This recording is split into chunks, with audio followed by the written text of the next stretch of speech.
저는 결혼 11년 차, 두 아이를 둔 엄마입니다.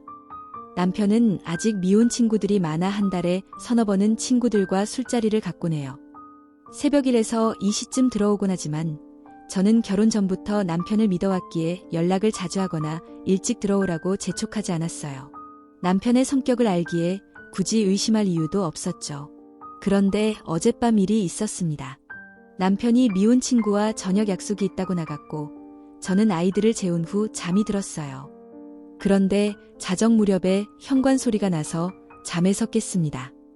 혹시나 아이들이 깰까 걱정되어 조용히 나가보니 남편이 술에 취한 얼굴로 들어와 있었죠. 그런데 남편의 얼굴 곳곳에 낯선 파운데이션 자국이 묻어있는 것을 보고 깜짝 놀랐어요. 처음에는 술에 취해 넘어졌거나 어디에 얼굴을 댄 건가 싶어 남편 얼굴을 닦아주려고 했는데 묻은 자국이 쉽게 지워지지 않았어요. 순간 직감적으로 무언가 이상하다는 생각이 들었죠. 그래서 물었습니다. 노래방 다녀왔어? 남편은 약간 당황한 듯한 표정으로 고개를 끄덕이며 응 하고 대답했어요. 이어서 제가 도우미 부르고? 라고 묻자 잠시 망설이더니 응이라고 대답했습니다. 그리고는 나 알잖아. 그냥 노래만 부르고 노래방 매상 좀 올려주고 온 거야 라고 말하며 아무 일도 아니라는 듯 설명하려고 하더군요. 하지만 그 순간 제 속에서 화가 치밀어 올랐습니다. 그럼 얼굴에 묻은 이 파운데이션은 뭐야? 라고 물으니 남편은 술에 취한 채로 하지 말라고 했는데 자꾸 가까이 붙어서 라며 무언가 변명을 늘어놓았어요. 말이 안 되는 핑계라고 생각하면서도 속에서 올라오는 화를 참아야 했습니다. 아이들이 혹시라도 이 상황을 들을까 봐 걱정되었거든요. 그래서 남편에게 씻고 자라 고만했어요. 하지만 머릿속은 복잡해졌고 그날 밤 새벽 5시까지 남편과 실랑이를 벌이게 되었습니다. 한편으로는 아이들이 깨지 않길 바라는 마음에 한편으로는 그동안 믿어왔던 남편이 이런 모습을 보였다는 것에 깊은 실망감이 밀려왔습니다. 남편이 자영업자라 일이 많고 바빠 보통 늦게 들어오지만 오늘은 급히 집에 들어온 듯 보였습니다. 그가 들어서자마자 무릎을 꿇고 정말 잘못했다. 용서해달라며 빌더군요.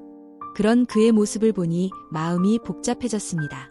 그동안의 일들이 머릿속에서 떠오르며 한 번도 안 간 사람은 있어도 한 번만 간 사람은 없다는 말이 떠오르더군요.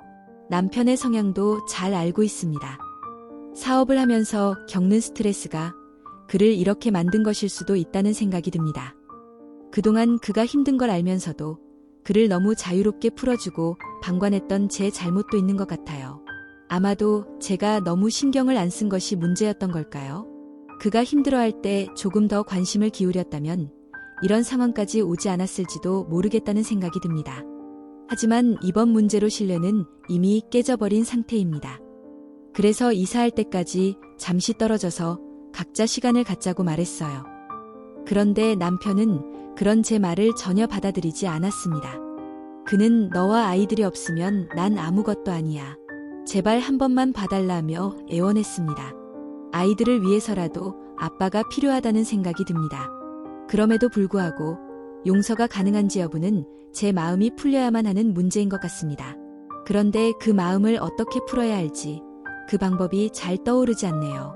이렇게 망가져버린 관계에서 다시 회복할 수 있을지 확신이 서지 않기 때문입니다. 그리고 오늘 어제 함께 놀러갔던 친구와 도우미를 다시 불러서 노래방에서 다시 앉혀놓으라고 했습니다. 경찰과 함께 가서 노래방 문을 닫는 걸 보고 다시 얘기하자고 했죠. 그렇게 해서라도 분이 풀릴지 모르겠지만 솔직히 이런 방식으로 해결이 될지 확신이 없습니다. 하필이면 오늘은 11월 말 이사를 앞두고 대출 서류를 접수해야 하는 날이라 잠을 한숨도 못 자고 동사무소와 은행을 오가며 정신없이 뛰어다니고 있습니다. 여러 가지 일이 겹쳐서 더 혼란스러운 상황이네요. 이사 문제와 인테리어 일로 오전 오후 내내 바쁘게 오가며 시간을 보냈어요. 아이들 픽업하고 돌아오니 남편이 집에 와 있더라고요. 큰아이가 11살이 되는 동안 아이들 앞에서 언성을 높여 싸운 적은 정말 손에 꼽을 정도예요. 한두 번 정도. 싸운 후에도 꼭 아이들 앞에서 화해하고 아이들에게 사과해주며 서로에 대한 불안감을 주지 않으려 노력해왔어요. 아이들이 부모의 다툼을 느끼며 불안하지 않길 바라는 마음이 컸으니까요.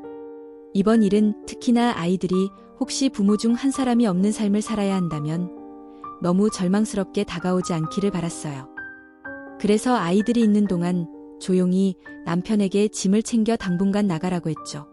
출장 간다고 하고 나가라거나 시댁이나 친구네 가서 지내라며 말이죠.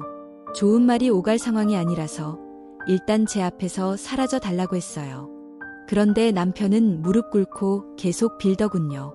이번 한 번만 용서해달라고, 평생 가족만을 위해 살겠다고 하면서요. 친구들도 안 만나고 술도 끊겠다고 반복해서 말하길래 아이들 눈치도 보여서 그냥 짐을 싸서 나가게 했어요. 저는 마음이 소용돌이치고 울컥하는데도 아이들이 있어서 더욱 마음이 힘들었어요. 잠 한숨 못 자고 아이들 저녁 챙겨주고 그대로 쓰러져 잠들었네요. 잠깐 눈 붙였다가 깨어보니 아이들이 스스로 먹은 걸 정리하고 씻고 잘 준비까지 해놓았더라고요. 쓰러져 잠든 저를 위해 이렇게 도와준 아이들을 보니 가슴이 더 아팠어요. 노래방 도우미와 놀러 간 것도 외도에 해당하는 거겠죠? 11년 만에 새로운 보금자리로 이사도 앞두고 있고 함께 해야 할 일들도 많은데 이런 시기에 이런 일을 만들어서 나를 이렇게 힘들게 하는지 원망만 가득합니다. 용서할 수 있는 마음이란 대체 어떻게 먹는 걸까요?